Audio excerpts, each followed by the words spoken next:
qu'il est doux pour des frères de demeurer ensemble. C'est comme l'huile précieuse qui, répandue sur la tête, descend sur la barbe d'Aaron, qui descend sur le bord de ses vêtements. C'est comme la rosée de l'Hermon qui descend sur les montagnes de Sion.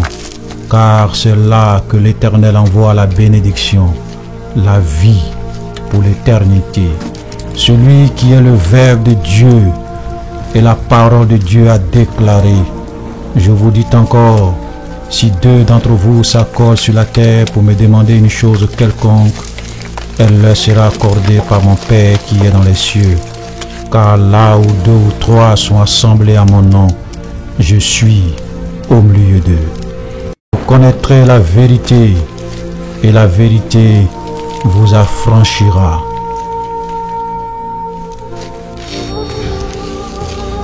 Vous connaîtrez la vérité, et la vérité vous affranchira.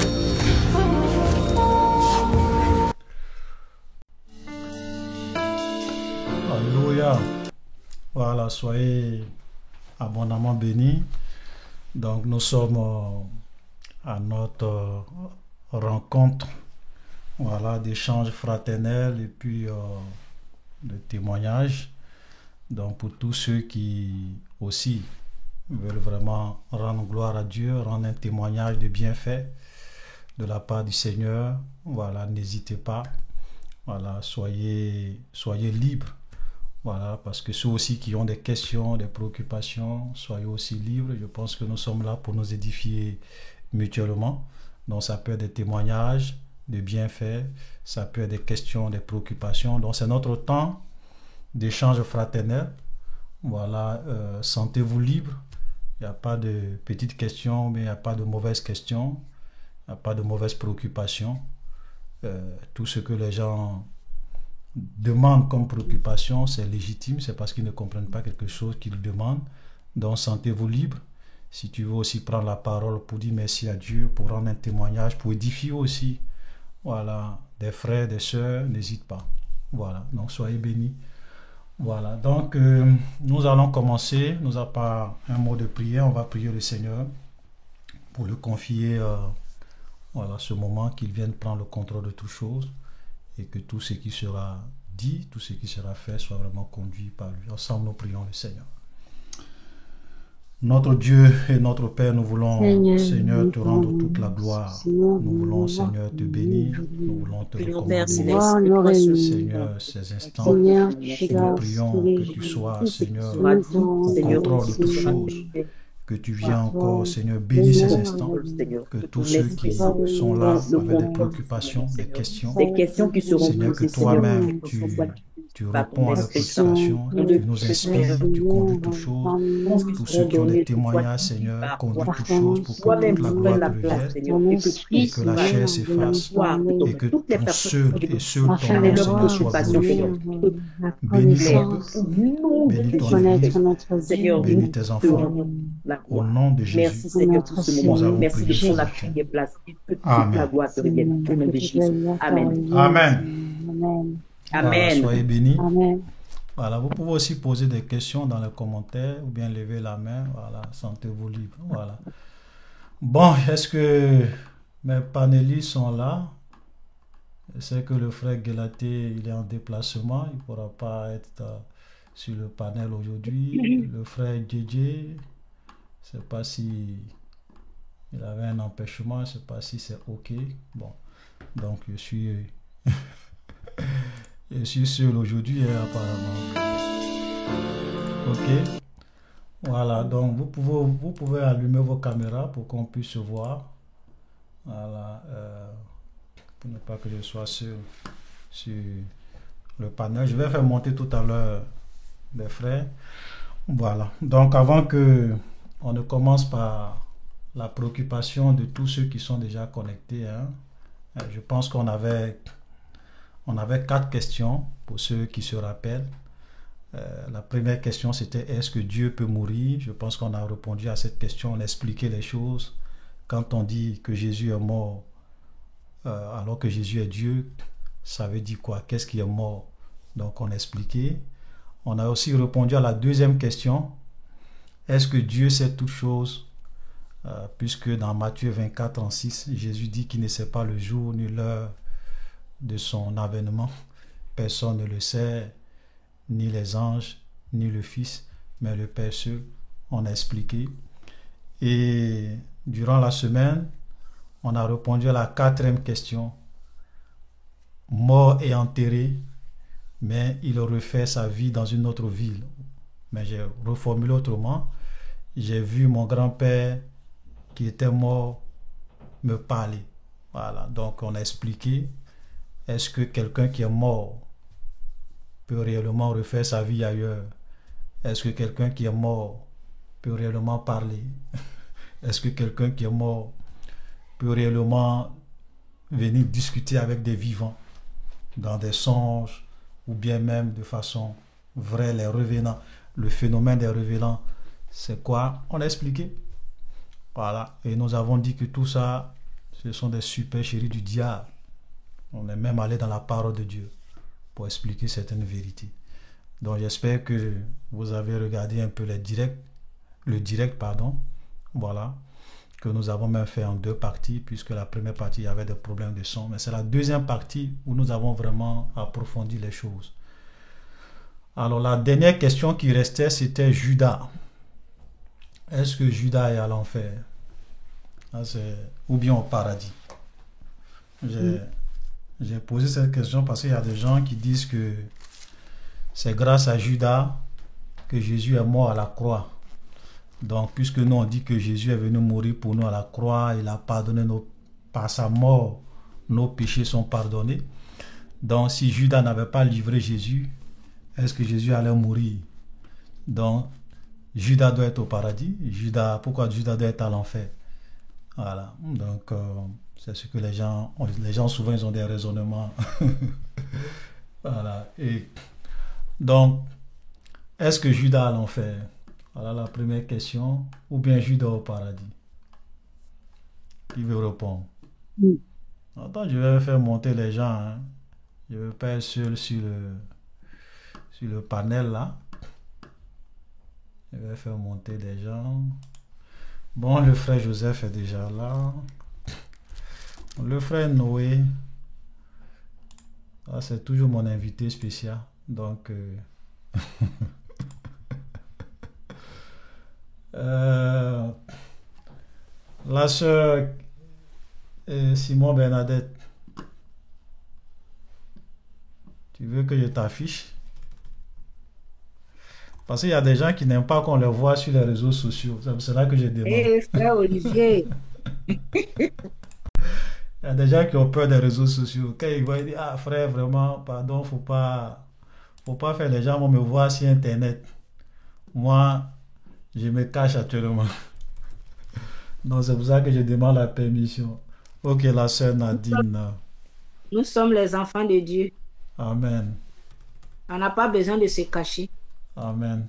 Ah, il y a des gens qui ont peur des réseaux sociaux. Hein. Ils ne veulent pas qu'on les voit. Le frère Manuel. Donc, comme on ne peut pas aussi... on veut respecter la volonté des gens. C'est pour ça que je demande. Voilà. Qui veut qu'on les affiche? Bon, je vais afficher la sœur Simone. Elle-même, je ne lui demande pas. Je ne demande pas sa permission.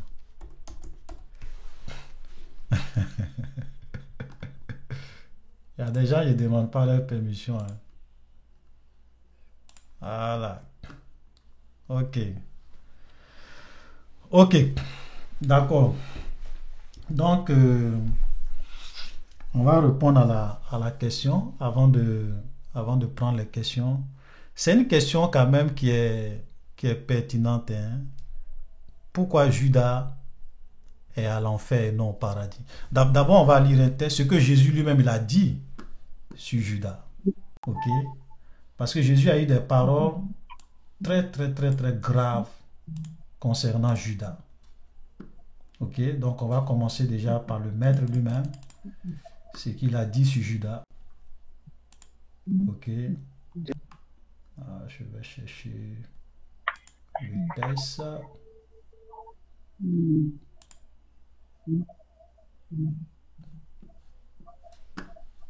Qui connaît le test?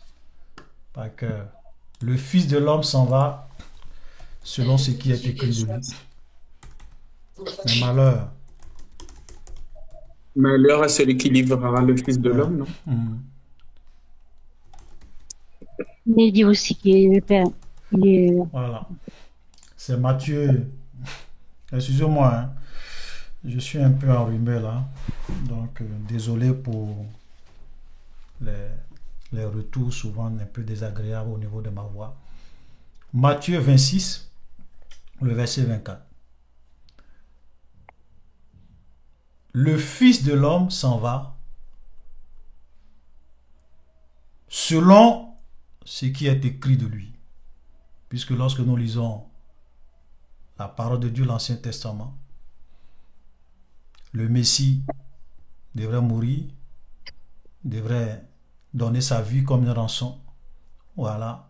Ésaïe même en a parlé, homme de douleur, habitué à la souffrance. Donc il y avait un certain nombre de prophéties qui montraient que le Messie devrait mourir, ok, et ressusciter. Donc le Fils de l'homme s'en va selon ce qui est écrit de lui, mais malheur à l'homme par qui le Fils de l'homme est livré. Et il ne s'arrête pas là. Il dit, mieux vaudrait pour cet homme qui ne fut pas né. Donc déjà cette phrase scelle le sort de Judas. Parce que si Judas s'en va au paradis, qu'est-ce qui est plus... En quoi est-ce que Jésus va lui dire malheur? Pourquoi Jésus va dire mieux vaudrait pour cet homme qui ne fut pas né s'il est au paradis? Parce que sur la terre, on peut souffrir, on peut même nous tuer, mais si après la mort, on s'en va au paradis, c'est que on a vécu la gloire, la vie que Dieu veut qu'on puisse vivre. Donc, on a été agréable à Dieu. C'est pour cela qu'on va au paradis. Mais Jésus dit, malheur à l'homme par qui le Fils de l'homme est livré, mieux vaudrait pour cet homme qu'il ne fût pas né. Ça veut dire que si tu n'étais pas né même là, c'est bon. Parce que le sort qui t'attend après ta mort, c'est la condamnation éternelle. Donc Judas à l'enfer.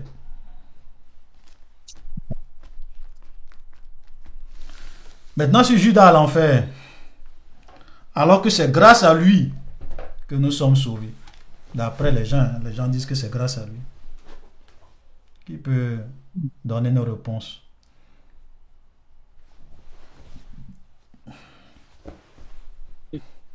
Vous pouvez répéter la question?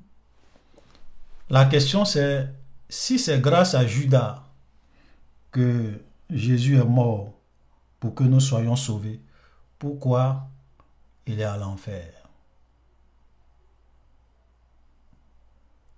C'est ça la question. C'est pour cela qu'il y a des gens, par exemple, qui disent que Judas est au paradis. Ou bien qu'ils disent que Judas doit être au paradis. Non, il n'est pas au paradis, ça c'est sûr. Ouais, ça c'est sûr, il n'est pas au paradis. Il n'est pas au paradis. Il n'est pas au paradis. Parce qu'il y a le psaume 109 qui parle de Judas. Ouais. Et tout ce qu'il devait faire. Déjà dans le psaume 109. Okay. Et Pierre a dit, il devait arriver ce qui était déjà écrit dans les psaumes. Il s'agit du psaume 109. Et si on lit le psaume 109, on voit bien qu'il n'est pas sauvé. Il n'est pas sauvé. Ok. Il n'est pas sauvé. Je vais peut-être reformuler la question autrement. Est-ce que Dieu avait nécessairement besoin de Judas pour que Jésus soit crucifié? De telle sorte que si Judas n'avait pas livré Jésus, Jésus n'allait pas être crucifié ou bien Jésus n'allait pas mourir. Non, de toute façon. Non, pas vraiment. Non. Ok. Non. Pas du tout. Parce que Satan avait pour projet de tuer Jésus. Ok, pas du tout. Non. Voilà. Pas du tout. En fait, non, Dieu n'avait pas besoin de Dieu n'a pas besoin de lui. C'est ce qui fait que les gens souvent ne comprennent pas la souveraineté de Dieu ou bien la puissance de Dieu. Dieu n'avait pas besoin de Judas. C'est pas parce que Judas a trahi Jésus, que Jésus a été crucifié, ou bien c'est pas parce que si Judas n'avait pas trahi Jésus, ce qui était écrit concernant le Messie n'allait pas arriver, non. Dieu n'avait pas besoin de Judas. Pourquoi? Regardez, je vais vous donner juste quelques exemples. Avant même que Judas ne trahisse Jésus, plusieurs fois, les souverains sacrificateurs ont cherché même à le saisir pour le tuer. Ils ont même envoyé des huissiers. Dans Jean chapitre 7, Jean chapitre 7, le verset 32. Les pharisiens entendit la foule murmurant de lui ces choses. Alors, les principaux sacrificateurs et les pharisiens envoyaient des huissiers pour le saisir. Ça là, Judas n'était même pas encore entré en scène. Ils avaient envoyé des huissiers pour aller saisir Jésus. Et les huissiers sont venus. Ils se sont arrêtés. Ils ont écouté Jésus. Ils ont écouté Jésus. Ils ont écouté Jésus. Il dit non, lui là, on ne peut pas l'arrêter. Jamais homme n'a parlé comme cet homme. Nous, depuis on est né, on a grandi, on a entendu les gens parler. Mais personne n'a jamais parlé comme ce Messie. Mais pourquoi on va l'arrêter? Ils sont retournés. Pourquoi? Parce que le temps de Dieu n'était pas encore arrivé. Son temps n'était pas encore arrivé. Oui. Donc, sans Judas, ou avec Judas, la parole du Dieu vivant allait se réaliser. Mais Dieu n'avait pas besoin de Judas. Dieu n'avait pas besoin de Judas. C'est ça la puissance de Dieu. Dieu n'a pas besoin nécessairement d'utiliser un homme ou bien de dépendre d'un homme de telle sorte que si Judas n'avait pas existé, la parole de Dieu n'allait pas s'accomplir. C'est faux. Même sans Judas, la parole de Dieu allait s'accomplir. Le Messie allait être arrêté en son temps et être livré. Alléluia. Donc ça ne dépendait pas de Judas. Amen.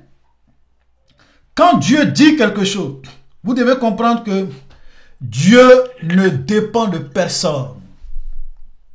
Sa parole ne dépend de personne. Il utilise qui il veut, comment il veut. Comme je dirais, Jean-Baptiste pouvait dire aux gens, même de ces pierres, Dieu peut susciter une postérité à Abraham. Donc ne venez pas dire, oui, nous on est enfants d'Abraham. Même les cailloux qui sont là, Dieu peut prendre les cailloux et puis susciter une postérité à Abraham parce qu'il est puissant. Amen. Oui. Voilà Dieu. Parce qu'il y a des gens dans leur tête. C'est-à-dire que Dieu est tellement faible qu'il a oublié de dépendre des hommes pour que sa volonté se réalise. Il a oublié de dépendre des gens pour que sa volonté se réalise. Tu ne connais pas Dieu. Quand Dieu allait détruire Sodome et Gomorrhe, là, est-ce qu'il a envoyé une armée humaine pour aller détruire Sodome et Gomorrhe? Non. Il a détruit Sodome et Gomorrhe sans l'aide d'aucun homme. Souvent, Dieu peut utiliser des hommes, il peut utiliser des hommes, il peut utiliser des anges. Dieu fait ce qu'il veut selon sa volonté. Il n'a besoin de personne. Dieu ne dépend de personne. Dieu n'est pas limité par les hommes et les actions des hommes. Même si Judas n'avait pas existé, le Messie allait réellement mourir selon l'ordre de l'Éternel. Donc, dans la vie que nous sommes en train de mener, chaque acte que tu poses, tu es coupable. Faut pas dire que non, c'est Dieu qui m'a poussé. C'est Dieu qui m'a fait. Non, Dieu là, il fait pas ça. Judas, il est responsable de sa trahison, de son péché. Et il sera condamné pour ça. Dieu ne va pas dire, ah Judas, c'est grâce à toi. Si tu n'avais pas livré Jésus, Jésus n'allait pas être crucifié. Jamais. Judas sera condamné. Parce que l'amour de l'argent l'a poussé, a fait que Satan est entré en lui. Vous savez que la Bible dit que Satan est entré en Judas. Oui. L'amour de l'argent a fait que Satan est entré en Judas. Et quand le diable, comme je le disais pendant le direct, quand le diable vient te posséder pour accomplir une mission, c'est que cette mission-là est très importante pour lui. Il ne veut même pas laisser ses petits démons passer. Il va se dire, si ce sont des petits démons, ils vont échouer. Donc c'est lui-même qui vient. Et souvent, quand il finit de te posséder pour accomplir sa mission, très souvent, il va te pousser à te tuer pour ne même pas que tu aies une seconde chance. C'est ce qu'il a fait à Judas. Il a possédé Judas. Judas a livré son maître. Après, il a poussé Judas à aller se pendre.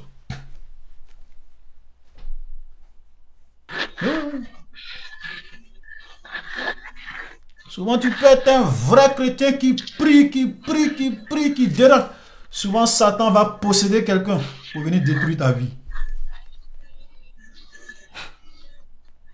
Vous savez que nous sommes dans un monde où il faut faire beaucoup attention quand tu es chrétien. Souvent, ça peut être des démons qui possèdent des gens. Ça peut être le diable qui possède des gens pour venir te détruire. Oui, on doit faire beaucoup attention. Malheureusement pour Judas, Satan l'a eu. Alléluia. Donc voici la réponse à la question. Dieu ne dépend de personne. La parole de l'Éternel ne dépend de personne, de telle sorte que si cette personne n'est pas là, la parole de Dieu ne va pas s'accomplir. Tu parles de qui? Du seul Elohim d'Israël? Il dit, ma parole ne retourne pas à moi sans avoir accompli son effet. Quand Dieu dit quelque chose, quand ça sort, ça va se réaliser. Que tu le veuilles, que tu ne... Est-ce que vous savez que même le diable, il sait qu'il va aller à l'enfer? Le diable sait que l'antichrist va venir. Est-ce que le diable peut empêcher l'antichrist de venir pour que Dieu soit un menteur? Impossible. Même le diable ne peut pas. Il y a des choses qui dépendent de Dieu et il y a des choses souvent que Dieu peut laisser, voilà, aux hommes. Mais quand sa parole est engagée, sa parole va s'accomplir. Veut pas. Ça, c'est le Dieu d'Abraham, le Dieu d'Isaac et le Dieu de Jacob. Alléluia. Voilà. Amen. Donc, Judas est bel et bien à l'enfer. Shalom, shalom. Oui, shalom. Tu veux poser une question? Ouais. Oui. Frère Olivier, je voudrais poser une question. Dans Matthieu 27, verset 3, ça dit, alors Judas qui l'avait livré, voyant qu'il était condamné, se repentit. Le mot repentance là. Comme Judas s'est repenti, parce que Dieu a dit, après la repentance, il pardonne, non?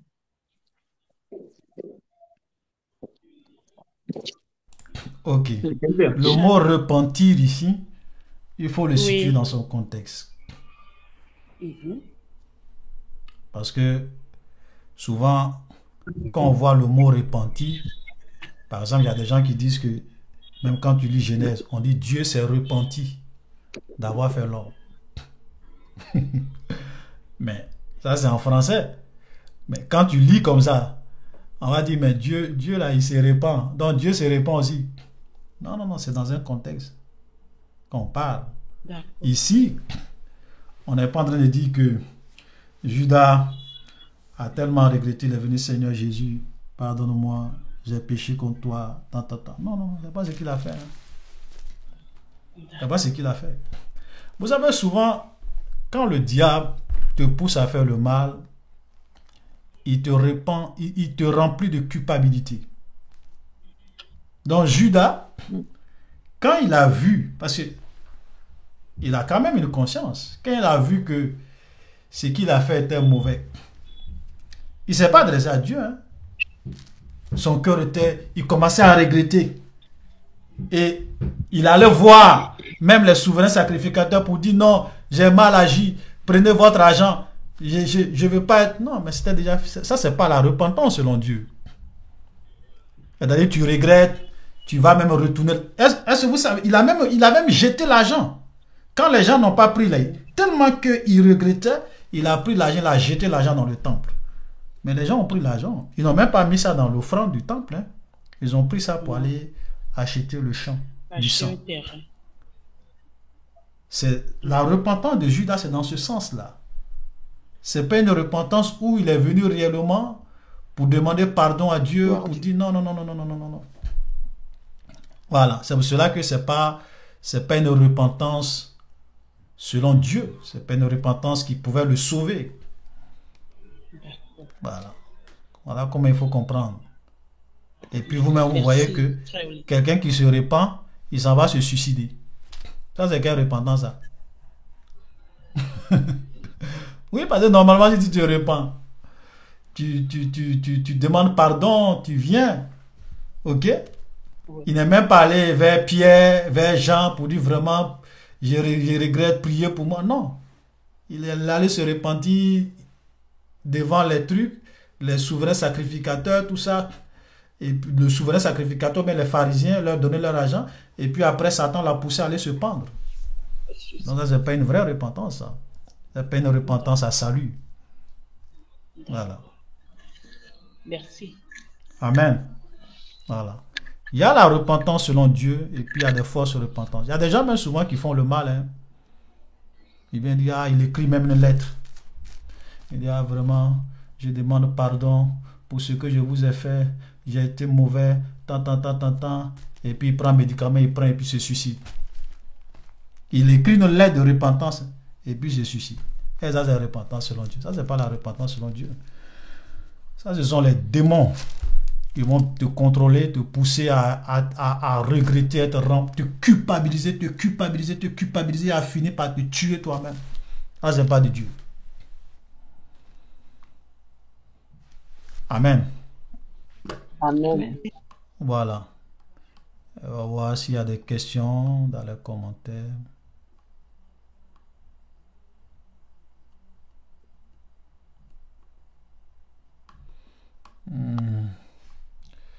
Ok, frère Joseph, pose ta question et puis on va prendre la question qui est là. C'est la question de la sœur Rachel. Oh, la question aussi est longue, hein? Une longue question. Ok, frère Joseph, vas-y. Après, je vais peut-être lire.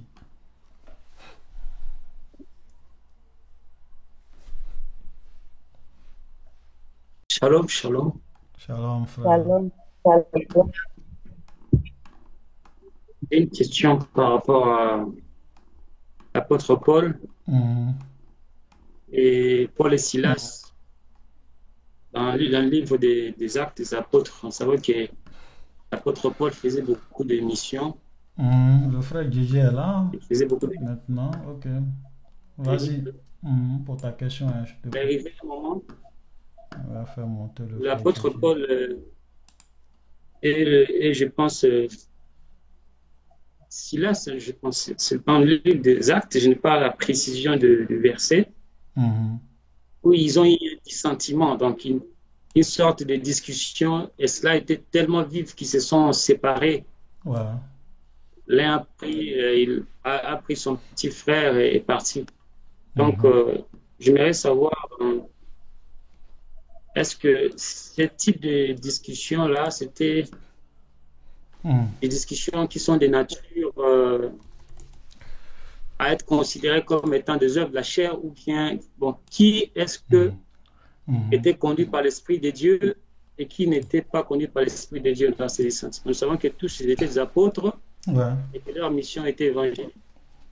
Mais nous avions vu par la suite, l'histoire, et l'apôtre Paul a fait son choix avec son... Ils sont allés, le Saint-Esprit les a accompagnés. On a vu l'histoire, leur histoire après, mais les autres, on n'a pas suivi. Est-ce que le Saint-Esprit avait approuvé le choix que l'apôtre Paul avait fait par rapport à l'autre choix des disciples? Donc, je ne sais pas si quelqu'un peut m'aider à retrouver le verset et à lire un peu le contexte. Non, on va aller un peu vite. Je comprends le texte que tu dis. En fait, le fait que l'apôtre Paul et puis Silas, je crois, ont eu des disputes. Et puis Paul voulait que... C'est avec Barnabas. Ah, voilà. C'est Barnabas. C'est Barnabas, ok. Voilà, Paul et Barnabas. Paul voulait que Marc ne puisse pas les suivre, puisqu'ils sont allés évangéliser. Pendant la campagne d'évangélisation, arrivé à un moment donné, Marc les a abandonnés en route. Il est retourné. Après, ils ont évangélisé. Ils sont revenus. Après, Paul dit, bon, ceux qu'on allait évangéliser, on va retourner vers eux pour les fortifier, pour les exhorter. Barnabas dit, bon, Marc va venir avec nous. Paul dit, pas question. Ils nous ont abandonnés en route. Il n'est pas question qu'ils nous suivent. Et la Bible dit que la dissension a été tellement vive qu'ils se sont séparés. Donc, ta question, c'est de savoir, est-ce que ce sont les œuvres de la chair?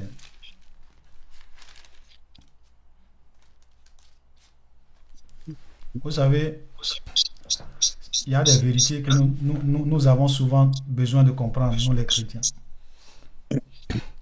Il y a des choses, il y a un retour là. Je ne sais pas si quelqu'un... Souvent, il y a des gens qui écoutent en même temps et puis donc ça fait que ça... Je vais fermer le micro. Nous devons comprendre qu'il y a des choses... Dieu trouve ça tellement... Je ne sais pas comment dire ça, tellement bas qu'il ne s'en mêle même pas. Dieu, il y a des choses là. Dieu s'en mêle pas. Pourquoi? Parce que il trouve que ça vaut même pas la peine. Que Marc aille avec vous, que Marc n'aille pas avec vous. Ça change quoi? Ça change quoi? Faites votre palabre. Faites votre dispute. Dieu n'a pas dit à Paul qu'il a tort. Dieu n'a pas aussi dit à Paul qu'il a raison. Dieu n'a pas dit à Barnabas qu'il a tort. Dieu n'a pas dit à Barnabas qu'il a raison. Ils se sont séparés.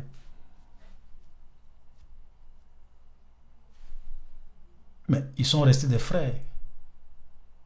C'est pas pour dire que Paul dit non, moi je parle plus à Barnabas. Non, non, non. C'est une dispute humaine.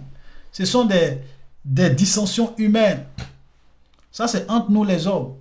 C'est un peu comme l'histoire d'Abraham avec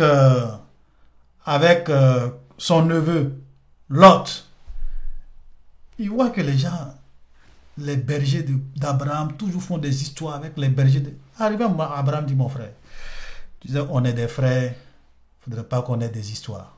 Si tu vas à gauche, moi je vais à droite. Tu vas à droite, moi je vais à gauche. Qu'on se sépare. Mais on reste toujours frères. La preuve en est que quand Lot a été fait prisonnier, Abraham a formé une armée pour aller délivrer Lot. Pour dire qu'il n'a rien dans le cœur contre lui, qu'il aime son neveu. Voilà, donc on peut, en tant que des hommes, avoir des dissensions, avoir des divergences qui ne sont pas de nature à compromettre notre relation en tant que frères. Ça, c'est une vérité que nous avons aussi besoin de comprendre en tant que des chrétiens. Hein? Ça va? Voilà, pour dire que c'est pas une histoire de dire ce sont les œuvres de la chair. Je dirais même que c'est humain. C'est une incompréhension parce que Paul avait ses raisons. Paul, quand tu analyses les raisons de Paul, tu peux dire que oui, il a raison. Parce qu'ils vont aller avec... Les gens vont dire, mais lui, là, il vient d'où? Non, Paul trouve que c'est pas vraiment intéressant.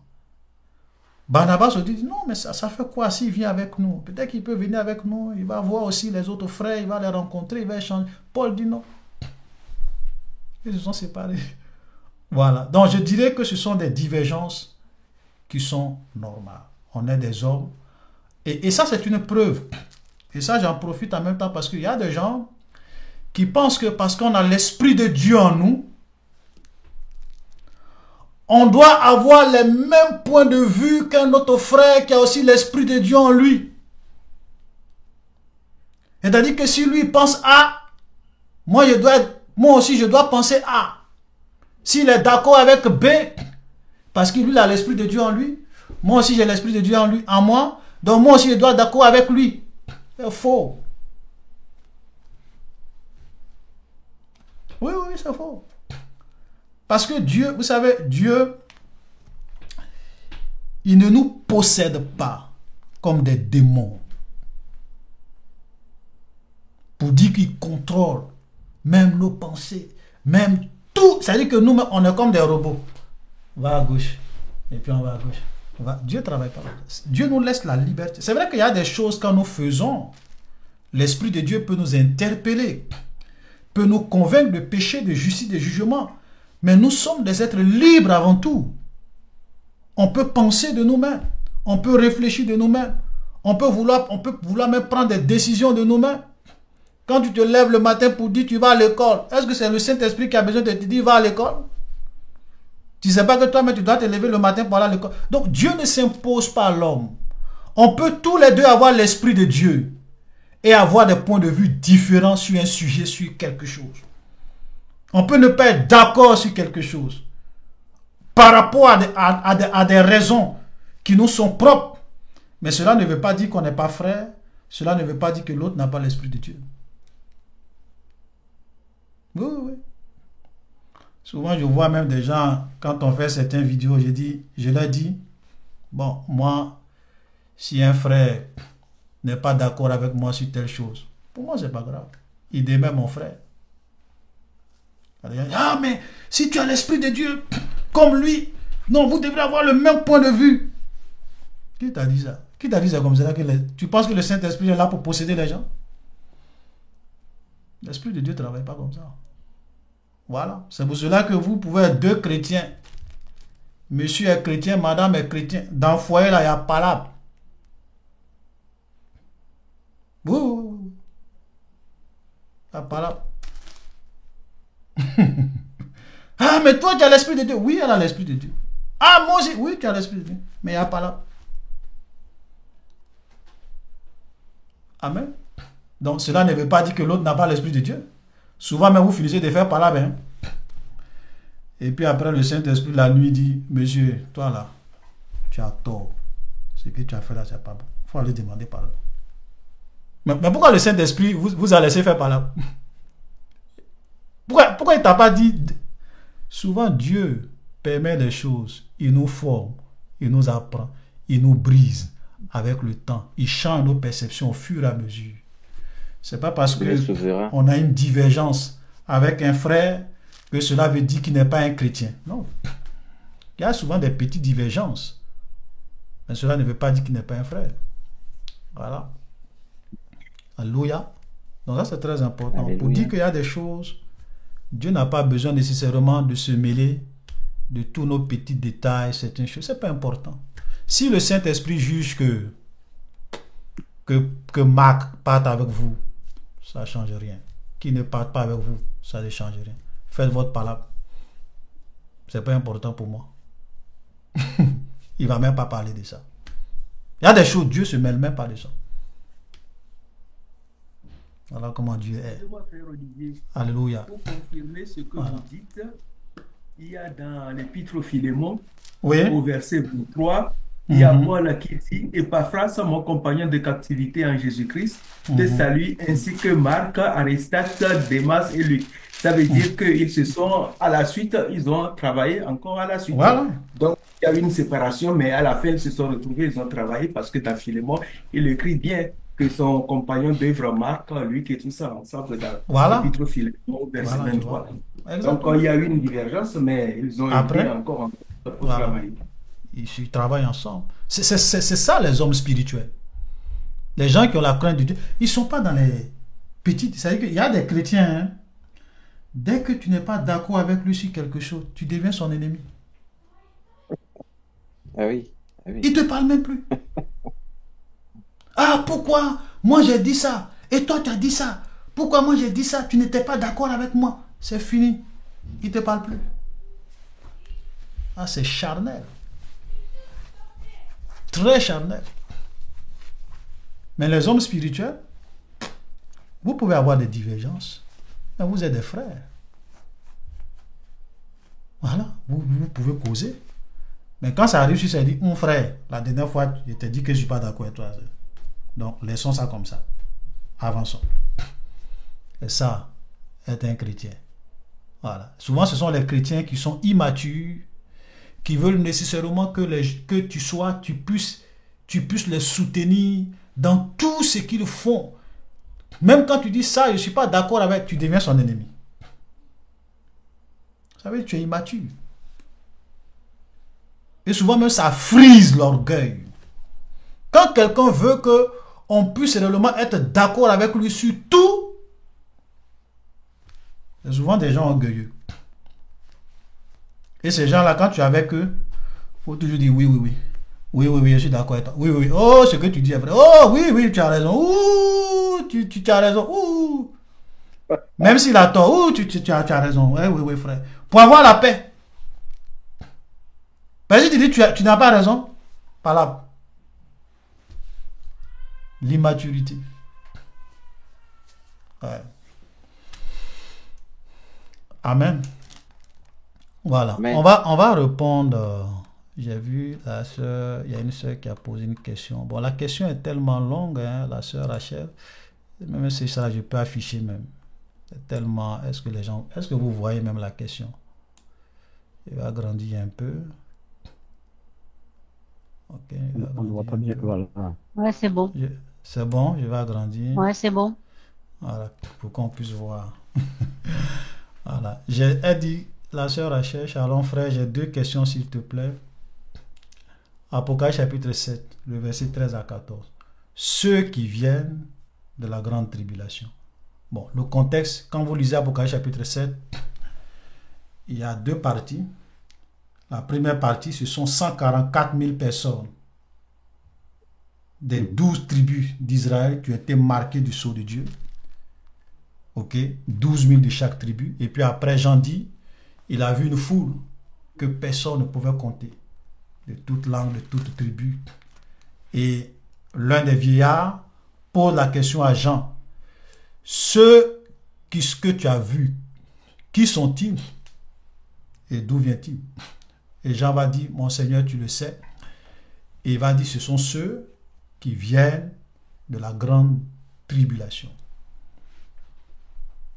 C'est l'un des versets, je crois que c'est le 2e verset dans l'Apocalypse où la notion de tribulation, et je dirais même la grande tribulation, voilà, ce sont ceux qui viennent de la grande tribulation. Maintenant, sa question c'est, est-ce que ça parle des chrétiens enlevés ou est-ce plutôt des chrétiens qui resteront sur terre après l'enlèvement, ceux qui seront décapités, qui auront rendu témoignage de Jésus-Christ et qui n'adoreront pas la bête? D'abord, c'est pas ceux qui vont rester après l'enlèvement. Vous savez pourquoi? Parce que ceux qui vont rester après l'enlèvement là et qui vont être décapités là, on ne peut pas dire que c'est une foule qu'on ne peut pas compter. On est d'accord? Parce que pendant la grande tribulation, ceux qui seront sauvés là, on va les compter comme ça. Ce n'est pas beaucoup. Mais ça, Jean dit, c'est une foule. On va peut-être lire, hein? Parce que grande tribulation, quand l'antichrist va venir, beaucoup de chrétiens qui vont rester là, ils vont adorer l'antichrist.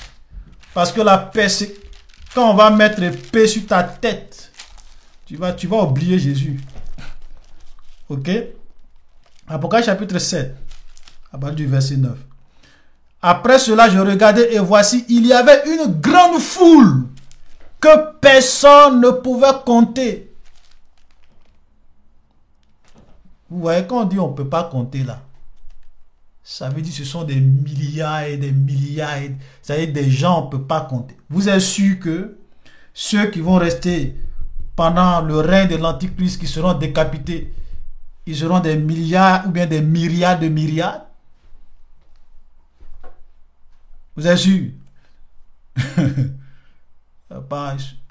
Eux là, on pourra les compter. Ok? On dit de tout peuple, de toute langue, ils se tenaient devant le trône et devant l'agneau revêtu de robes blanches et des palmes dans leurs mains. Ils criaient d'une voix forte en disant: le salut est à notre Dieu qui est assis sur le trône et à l'agneau.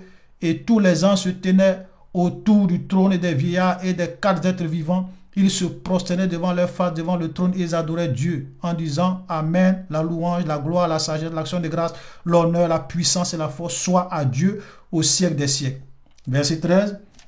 L'un des vieillards prit la parole et dit: ceux qui sont revêtus de robes blanches, qui sont-ils et d'où sont-ils venus? Voilà la grande question. Ces gens que tu ne peux pas compter là, qui ils sont et d'où ils viennent? On pose la question à Jean. Je lui répondis: mon Seigneur, tu le sais. Il me dit: ce sont ceux qui viennent de la grande tribulation. Ils ont lavé leurs robes, ils les ont blanchis dans le sang de l'agneau. C'est pour cela qu'ils sont devant le trône de Dieu et le servent jour et nuit. Celui qui est assis sur le trône dressera sa tente sur eux. Ils n'auront plus faim, ils n'auront plus soif, et le soleil ne les frappera point ni aucune chaleur, car l'agneau qui est au milieu du trône les pètera et les conduira aux sources des eaux de la vie, et Dieu essuiera toute l'âme de leurs yeux. Amen. Donc, pour répondre à ta question, ce n'est pas les chrétiens qui vont rester après l'enlèvement. Je sais que souvent les gens pensent que ce sont les chrétiens qui vont rester après l'enlèvement à cause du mot grande tribulation. C'est pour cela que souvent j'ai dit aux gens, la grande tribulation, c'est-à-dire que quand vous regardez ce que la Bible appelle la grande tribulation, c'est pas ce que les hommes appellent la grande tribulation. Parce que quand les hommes parlent de la grande tribulation, pour eux la grande tribulation, c'est lorsque l'Antichrist va venir, il aura les malheurs, il aura tout. Non. La notion de tribulation, l'apôtre Paul même le dit, il dit, quand il va dans le livre des Actes des Apôtres, il dit, c'est pas beaucoup de tribulations qu'il nous faut entrer dans le royaume de Dieu. Vous comprenez? Ça, c'est Paul qui le dit. Il dit, c'est pas beaucoup de tribulations. L'Église est née dans la tribulation, dans la persécution, dans les épreuves. Et je pourrais même dire que depuis que l'Église a commencé, jusqu'à ce que l'Église vienne, nous sommes dans la tribulation.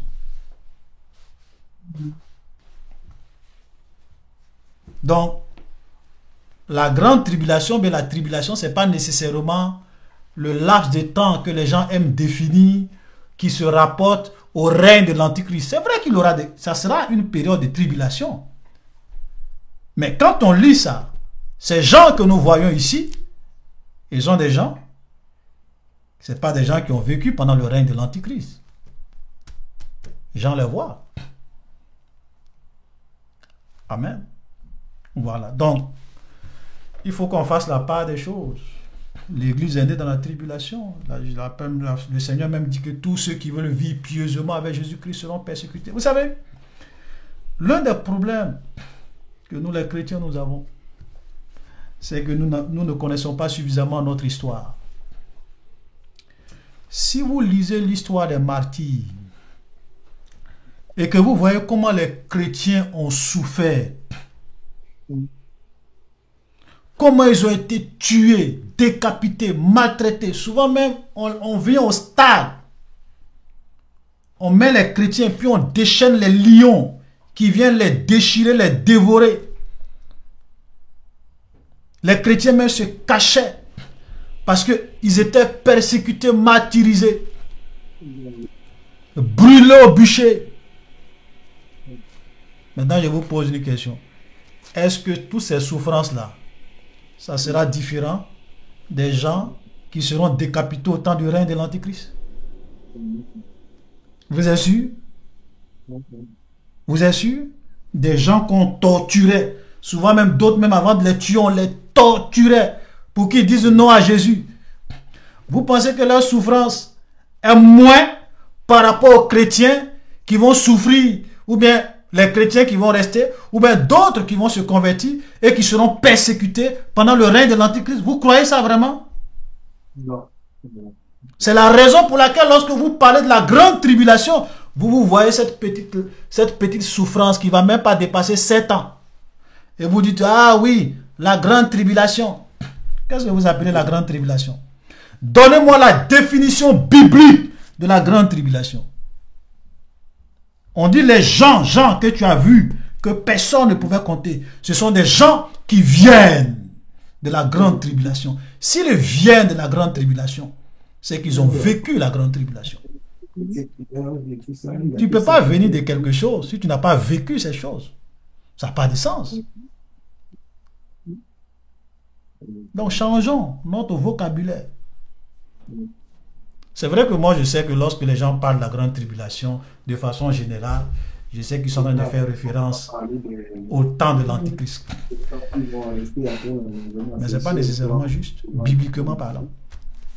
Je ne suis pas en train de dire que pendant le temps de l'Antichrist, les gens ne vont pas être tués, torturés. Non, ce n'est pas ce que je dis. Mais je dis, les chrétiens, même avant que l'Antichrist n'arrive, ont aussi souffert des souffrances atroces que vous n'avez même pas idée. Pendant le temps où l'Église catholique était puissante, souvent il y a des chrétiens qui refusaient l'autorité du pape. Vous savez quoi? On les juge. Si tu es coupable, on te considère comme un hérétique. On t'attache au bûcher, on met des bois. Tu es attaché vivant. Et puis on met le feu. Ça là, c'est pas plus difficile que couper ta tête en un seul coup? C'est pas plus difficile. Ou le feu te brûle jusqu'à tu meurs. Qu'est-ce que vous appelez la grande tribulation? Allez-y lire l'histoire des martyrs de l'Église. Vous allez comprendre beaucoup de choses. Amen. Donc, ces gens-là, ce sont des gens qui viennent de la grande tribulation. Ce sont des chrétiens qui vont aussi participer à l'enlèvement de l'Église.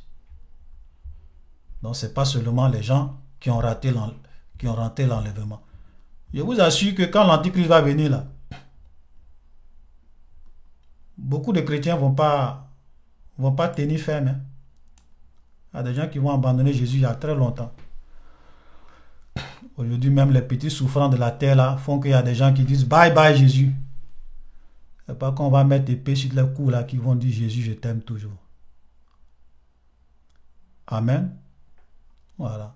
Deuxième question. Deutéronome 22, le verset 27. Dans cette situation, l'homme est puni de mort. Et dans le cas de Deutéronome 22, 28, Dieu a permis que l'homme soit gracié et ainsi éviter que la vierge soit déshonorée. Mais n'est-ce pas une situation éprouvante? Bon, on va lire un peu. Excusez-moi, comme c'est... Parce que je ne sais même pas. Deutéronome 22. Amélie, tu veux poser ta question le temps que je trouve le texte? Ta main levée. Deutéronome 22. La sœur Amélie est là. Oui, je suis là. Je suis là. Vous voulez poser une question? Oui, j'avais une petite question rapide. Oui. Je me disais, est-ce qu'un chrétien qui jeûne, qui prie régulièrement, est-ce que il peut être abrité, enfin, est-ce qu'il peut abriter un démon?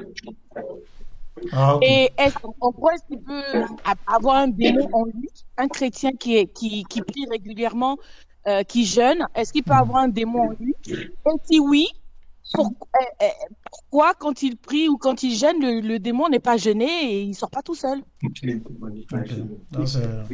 C'est une bonne question. Il faut garder cette question-là pour le dimanche prochain.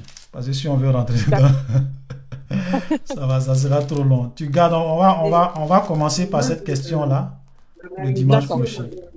Est-ce qu'un chrétien peut être possédé par un démon? On va, Matthieu, Deutéronome 22, le verset 25. Mais si c'est dans les champs que cet homme,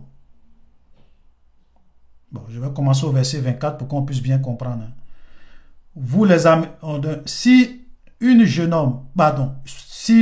fille, excusez-moi, si une jeune fille vierge est fiancée et qu'un homme la rencontre dans la ville et couche avec elle, vous les amènerez tous deux à la porte de la ville, vous les lapiderez, ils mourront, la jeune fille pour n'avoir pas crié et l'homme pour avoir déshonoré la femme de son prochain, tu ôteras ainsi le mal au milieu d'eux. Vous comprenez? Donc ici, la Bible dit, en Israël, tu es une jeune fille fiancée et puis tu trompes ton fiancé. Tu t'en vas, peut-être il y a quelqu'un qui vient te séduire.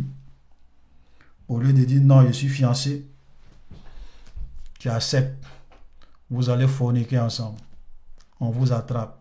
Vous deux, vous êtes punis de mort. On vous lapide à mort. Il n'y a pas de débat sur ça. Oui.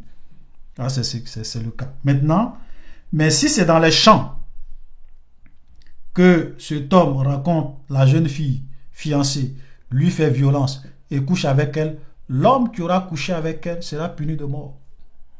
Tu ne feras rien à la jeune fille, elle n'est pas coupable d'un crime digne de mort, car il en est de ce cas comme de celui ou d'un homme qui se jette sur un prochain et lui ôte la vie.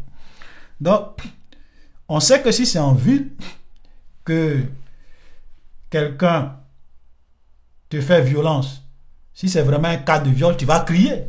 Si tu ne cries pas, c'est de façon consentante. Donc là, on ne vous fait pas de cadeaux. Okay.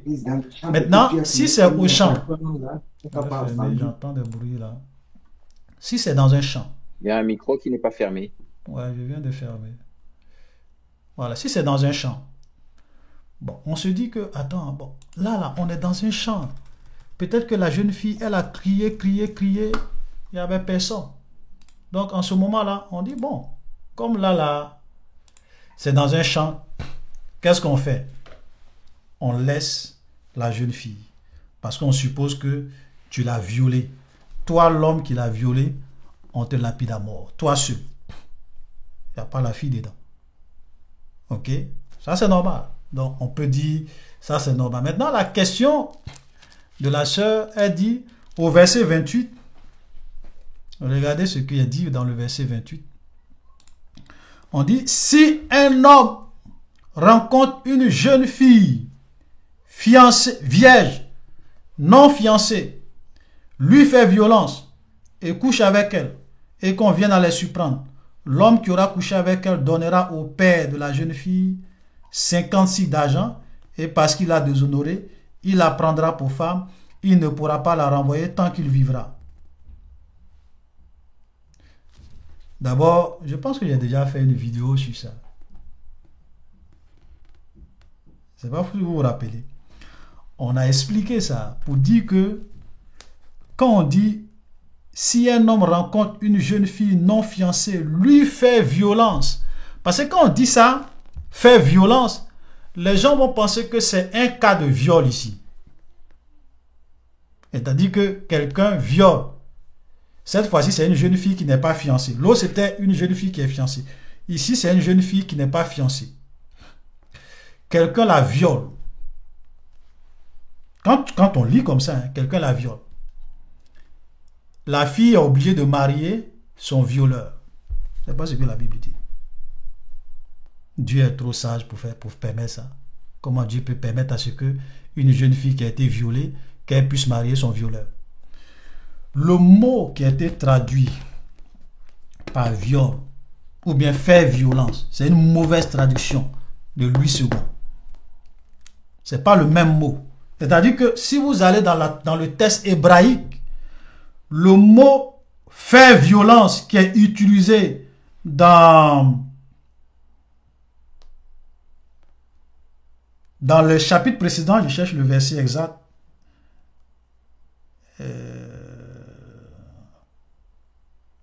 Voilà, dans le verset 25. Le mot, si c'est dans le champ que cet homme rencontre la jeune fille et lui fait violence. Faire violence.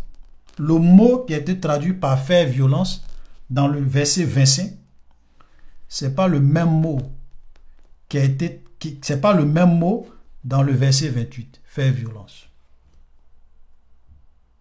Ici, et je pense peut-être que si quelqu'un retrouve la vidéo où on a expliqué ça, je pense que vous pouvez mettre le lien parce que là on a donné sur le sens. Ici, c'est une mauvaise traduction. C'est pas un cas de viol. Ça dit que la jeune fille était aussi consentante. C'est un cas de fornication. C'est-à-dire que le monsieur, il a rencontré la jeune fille, il a séduit la jeune fille, et de façon consentante, ils ont consommé, ils ont eu des rapports sexuels ensemble. Ce n'est pas un cas de viol. En ce moment-là, monsieur, tu vas la marier forcée. Puisque tu as commencé, vous deux, vous avez commencé, vous allez terminer. Tu vas la marier forcée, tu vas payer sa dot. Et la Bible précise que tant qu'elle vivra, tu ne pourras jamais la répudier. Tu ne peux jamais la divorcer. Vous savez pourquoi on faisait ça? Pour donner un message aux Gédéons de la Tchétchouva qui disent que il faut goûter les femmes avant de les marier. C'est ça. En Israël, on ne goûte pas pour laisser. Tu as goûté, tu vas marier forcé. Parce que tu ne vas pas dévierger une fille et puis quelqu'un d'autre va venir prendre. Jamais.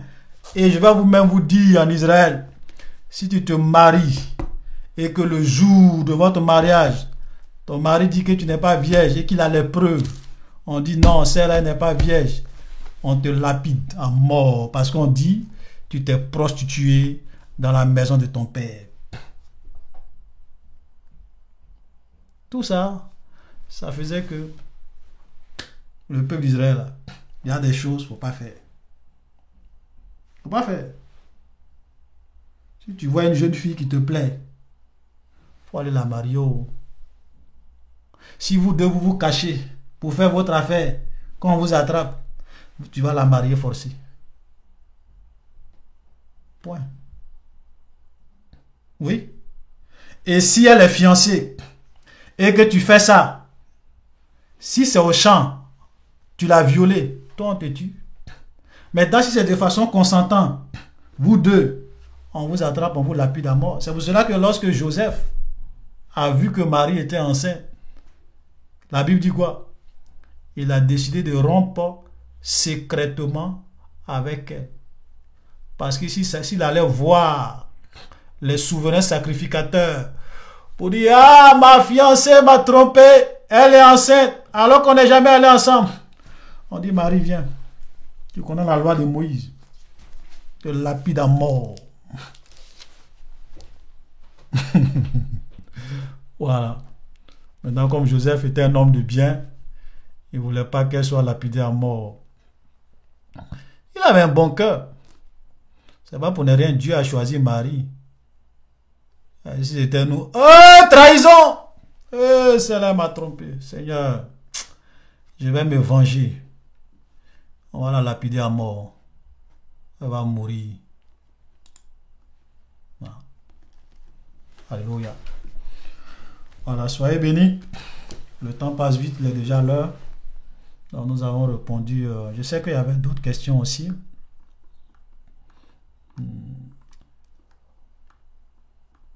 Soyez bénis. Nous allons dire merci au Seigneur.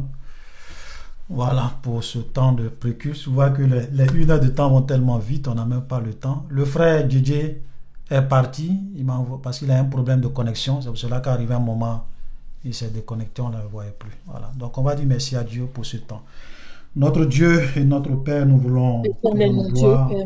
Je te dis merci pour ce moment. Merci nous voulons te rendre gloire. Nous voulons te dire merci, Seigneur, pour ce temps de communion fraternelle, pour ce temps d'échange, pour ces réponses. Que ton nom soit béni. Que la gloire et l'honneur te reviennent. Merci, Seigneur, au nom de Jésus. Amen. Alléluia. Voilà, que le Seigneur vous bénisse. Amen.